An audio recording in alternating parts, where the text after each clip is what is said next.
Ladies and gentlemen, we do not need more time. We need more clarity. Time passes, whether you act or remain still, but transformation only comes with intention. Before 2026 arrives, I invite you to follow 10 simple rules, not because they are easy, but because they are necessary. If you truly wish to meet a new version of yourself, rule number 1, master your morning. The first hour of your day is not just a routine. It is a declaration. It tells your mind, your body, and the world what kind of person you are choosing to be today. When you wake up with intention, instead of reacting to alarms, messages, or stress, you take the reins of your life before the chaos of the day begins. There is stillness in the early hours. That stillness is not empty. It is full of potential. In that silence, you can hear your own thoughts, set your direction, and begin moving from a place of clarity instead of confusion. Most people begin their day by consuming, scrolling, checking, comparing. But when the first thing you consume is noise, your mind becomes noisy. To master your morning means to become intentional with what enters your consciousness. The morning is your mental dojo. This is where you train attention, discipline, and presence. Instead of reaching for your phone, reach for your breath. Instead of chasing stimulation, sit with silence. When you create space, you invite strength. Your body, too, must be awakened. Not just your mind. Movement in the morning is not about burning calories. It's about cultivating energy. A few stretches, some deep breathing, maybe a light walk or training routine. These are not just physical actions. They are reminders that you are alive and that aliveness must be honored. To move the body first is to signal to the mind. Why are not idle? We are active participants in our day. Then there is the matter of intention. Most people don't drift through the day because they lack time. They drift because they lack direction. Before you begin your tasks, ask yourself, what matters today? Not what's urgent, but what is essential. Write it down. Say it aloud. Let your mind align with your values, not just your obligations. This is how your actions become purposeful. Without intention, even hard work leads to nowhere. With intention, even small steps build a path. A mastered morning is not one that looks the same every day. It is one that is conscious. Some days it may involve stillness, other days sweat. Some mornings require solitude, others structure. But every morning is an opportunity to take ownership. Ownership of your energy. Ownership of your time. Ownership of the person you are becoming. That is the power of starting strong. Not just early, but deliberately. Rule number 2, discipline over motivation. Motivation is a visitor. It arrives when conditions are favorable, when you're well rested, inspired, or excited by a new beginning. But what happens when it doesn't show up? Most people wait. They wait for the feeling to return before they act. This is the trap. Motivation is a spark, but it is undisciplined. It cannot be trusted to build a fire that lasts. Discipline, on the other hand, does not care how you feel. It shows up in silence. It works in the dark. And it keeps moving when everything else slows down. The problem with relying on motivation is that it keeps you emotionally dependent. It convinces you that action must feel good to be meaningful. But discipline teaches the opposite. Action itself creates meaning, regardless of mood. Discipline is not about punishment or rigidity. It's about keeping your word to yourself. It's about showing up because you said you would. Especially on the days when your feelings try to negotiate your commitment. Those moments are not obstacles. They are training grounds. There is a deep freedom in being disciplined.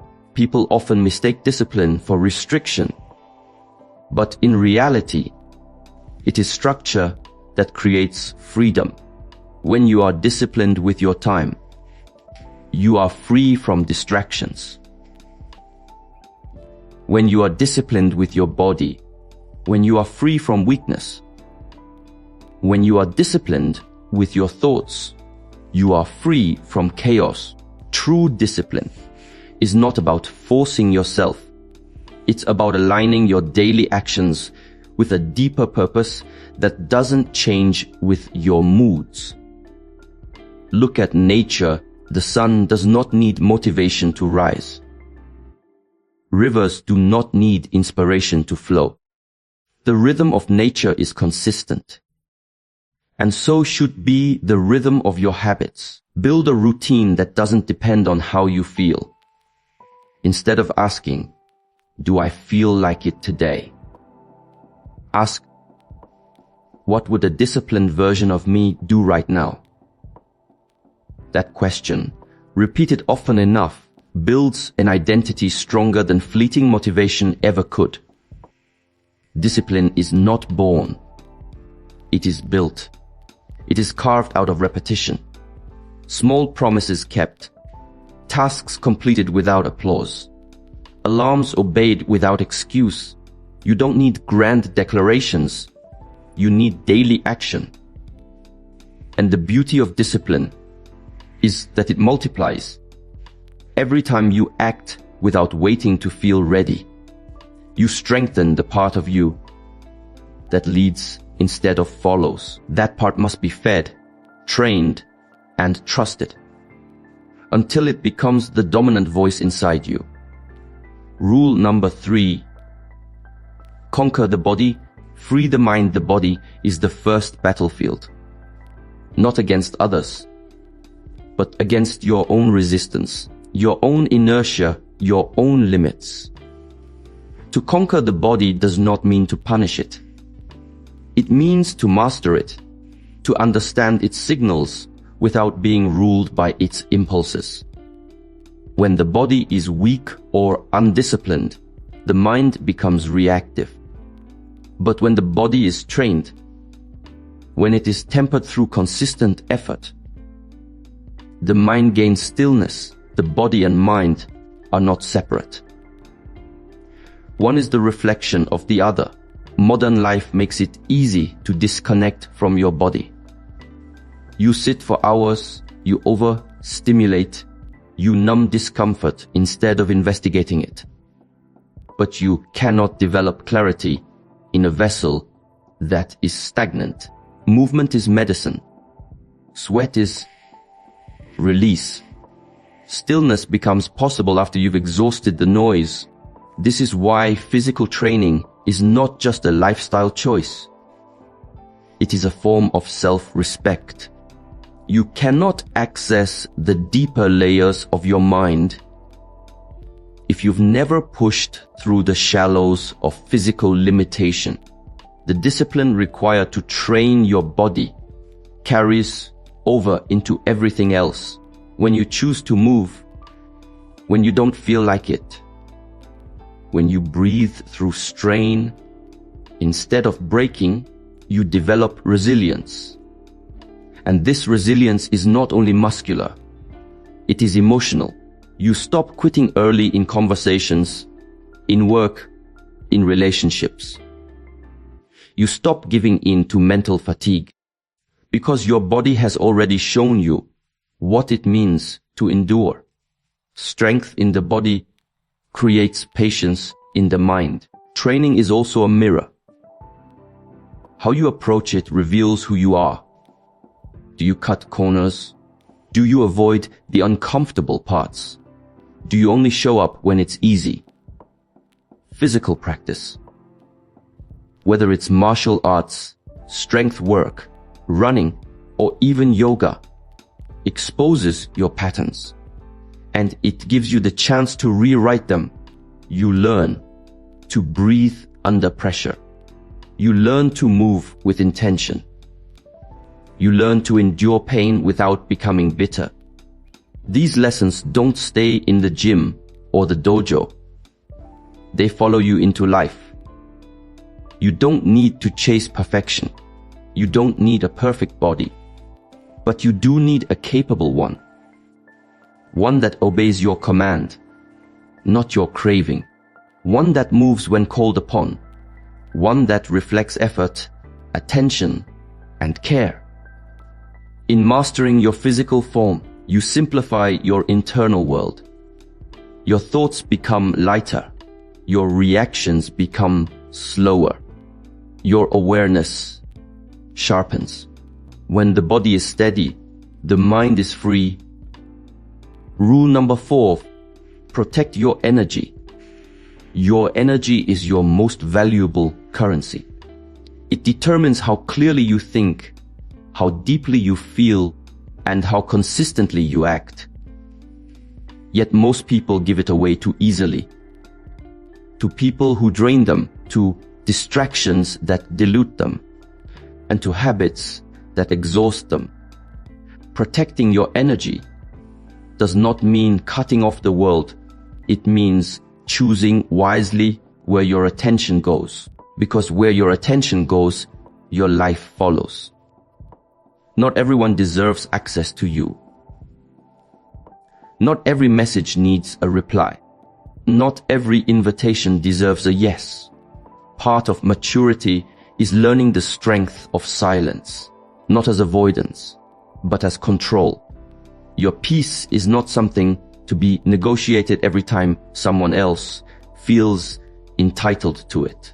Protecting your energy means building boundaries. Not walls to keep people out, but filters to keep your mind clean. Not all noise is harmful, but too much of it is. Choose stillness often. The people around you either charge you or drain you. Observe without judgment. Do they listen? Or do they compete? Do they help you grow? Or keep you small? Protecting your energy sometimes means walking alone. That is not loneliness. That is alignment. Solitude is not empty if it is filled with purpose. The goal is not isolation. It's clarity. And clarity often arrives when the volume of the world is turned down.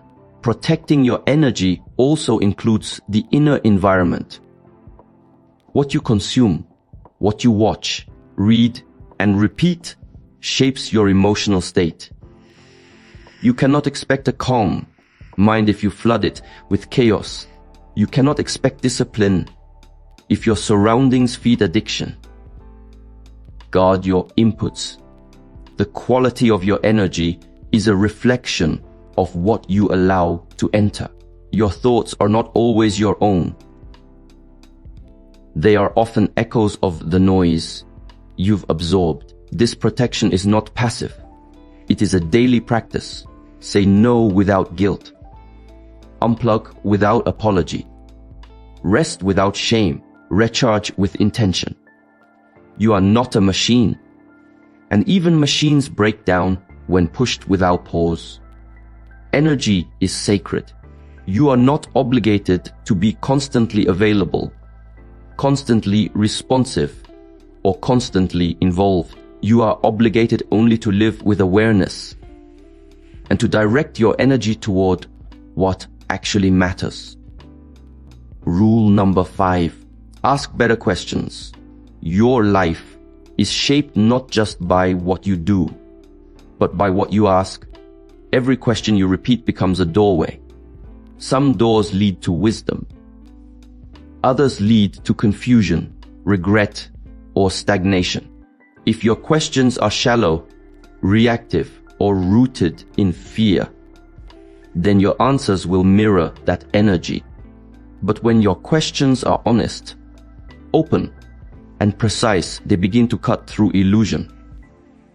They reveal, they challenge, and they guide you beyond your current limits. Most people ask weak questions. Why me? How can I escape this? When will it get easier? These questions pull you backward. They center you in helplessness. A better question is simple. What can I learn from this? That one shift turns a burden into a teacher. It reclaims your power. It says, I am not here to suffer. I am here to evolve. You cannot control every situation, but you can always control the quality of your questions.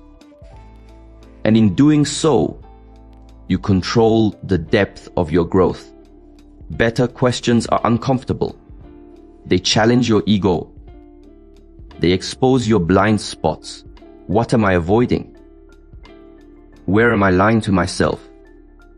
Is this habit helping me? Or just distracting me from what's real? The ego resists these because they demand responsibility. But this kind of discomfort is cleansing. It strips away illusion. When you become skilled at asking the right questions, you no longer need constant advice from others. You start learning from yourself.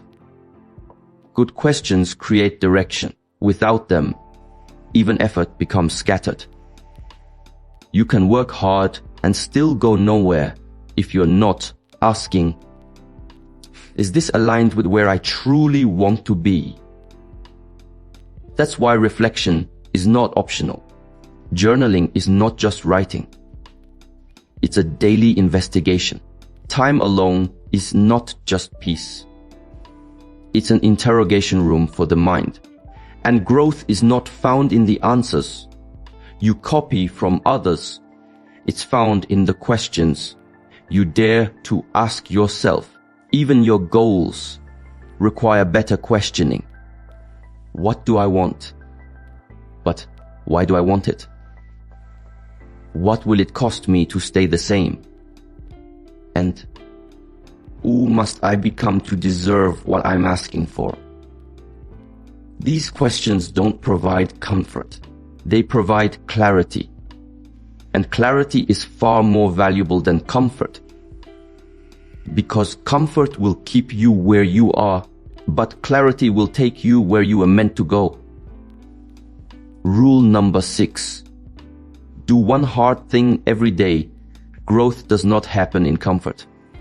Comfort is warm, familiar, and easy to stay in. But it slowly dulls your edge. If you do not stretch your limits, they become your walls. To grow in discipline, clarity, and strength, you must meet resistance on purpose.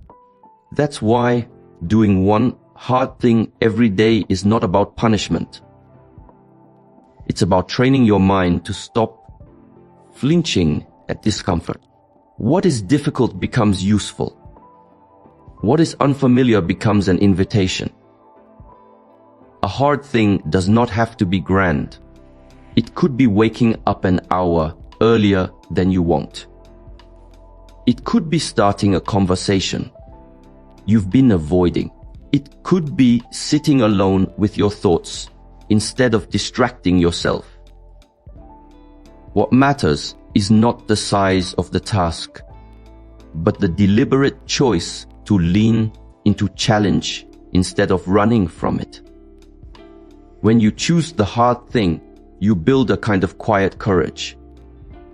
One that doesn't need to shout. One that stays with you. The problem is most people avoid anything that feels uncomfortable. We delay, distract, escape.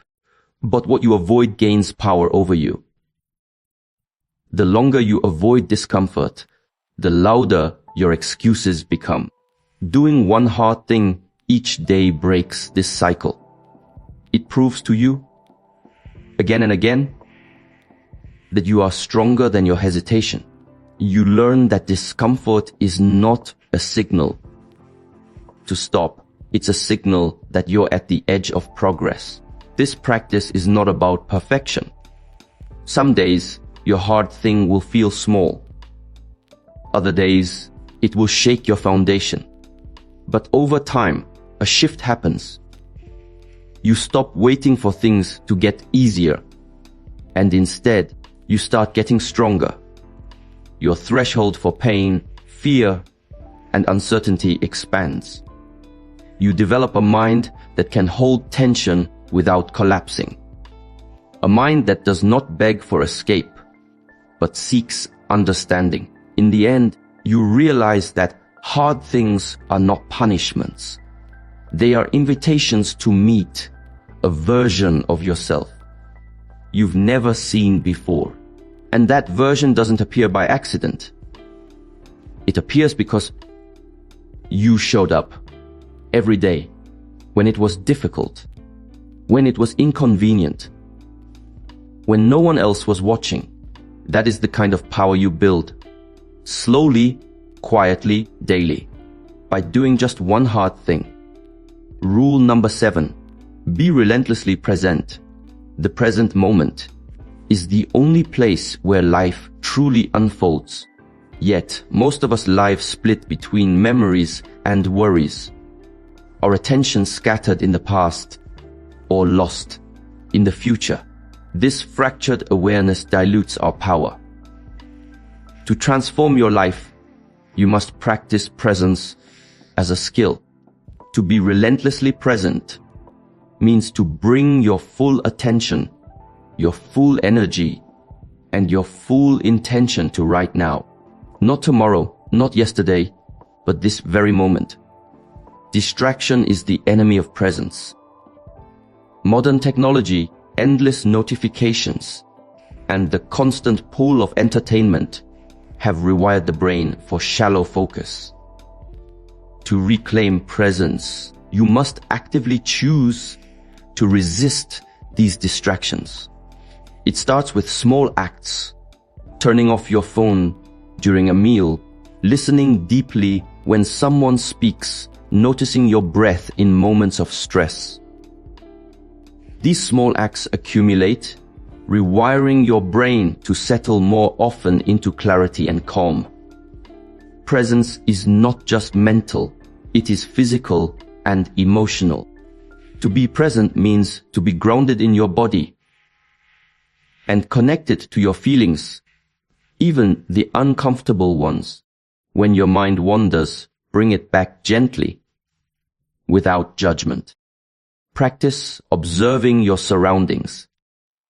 Feel the ground beneath your feet. Notice the temperature on your skin. Listen to the sounds around you. These sensory anchors help pull you back to now, where life is lived fully.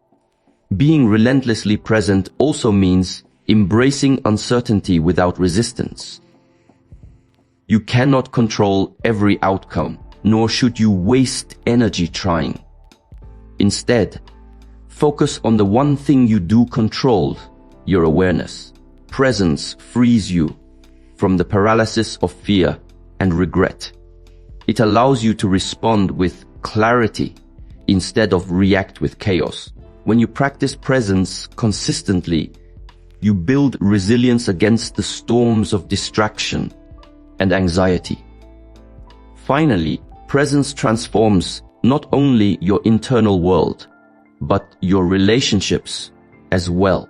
When you are fully present with another person, you honor their existence and deepen connection. You listen not just to reply, but to understand. This presence builds trust, empathy, and respect, the foundation of meaningful bonds. In a world rushing toward the next moment, relentless presence becomes a rare and powerful gift. Rule number 8, study yourself like a textbook. Self-awareness is the foundation of true transformation. But most people only skim the surface of their own minds and habits. To study yourself like a textbook means to become a diligent student of your own behavior, thoughts, and emotions. It requires curiosity, honesty, and patience. This is not about harsh judgment, but deep observation. By turning your gaze inward with intention, you begin to uncover the patterns that shape your life, both the ones that serve you and the ones that hold you back. Observe your reactions as if you are reading a story you want to understand better.